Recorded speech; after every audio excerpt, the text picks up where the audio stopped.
व्हायलाच पाहिजे, दूर झालीच पाहिजे, व्हायलाच पाहिजे, व्हायलाच पाहिजे. ट्रान्सपोर्ट संघटनेचा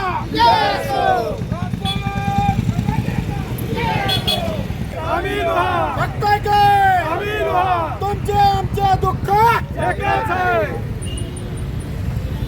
पेट्रोल डिझेलची टंचाई, पेट्रोल डिझेलची टंचाई, पेट्रोल डिझेलची टंचाई. ट्रान्सपोर्ट एकजुटीचा, ट्रान्सपोर्ट एकजुटीचा.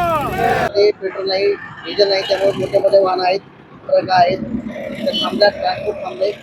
काय नुकसान होतंय आणि तुमची काय जिल्हाधिकारी मागणी आहे? सर्वप्रथम मी आपल्या माध्यमातून जिल्हाधिकारी साहेबांना हे सांगू इच्छितो की गेले 4 ते 5 दिवसापासून जिल्ह्यातल्या विविध तालुक्यामध्ये पेट्रोल तसेच डिझेलची मोठ्या प्रमाणावर टंचाई भासत आहे. या टंचाईमुळं सर्वप्रथम वाहतूक व्यवस्थेवर खूप मोठा आर्थिक परिणाम दिवसेंदिवस पडत चाललेला आहे. त्याच्यामुळं बेरोजगारी, त्याचबरोबर वाहनधारकांचे EMI, बँकेचे लोन आणि त्यांचे कुटुंब याचा उदरनिर्वाह भागवण्यासाठी खूप अट्टहासाने या सगळ्या गोष्टीला सामोरे जावं लागत आहे. आणि अशा परिस्थितीमध्ये माझा वाहतूकदार पूर्णपणे हतबल झालेला आहे.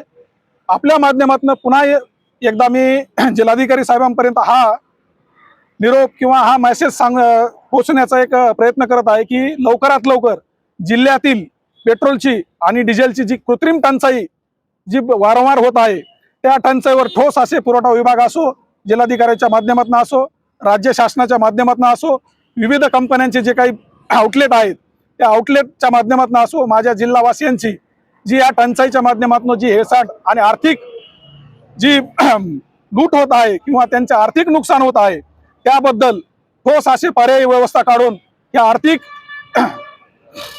बीड शहरामध्ये ट्रान्सपोर्टच्या किती गाड्या आहेत आणि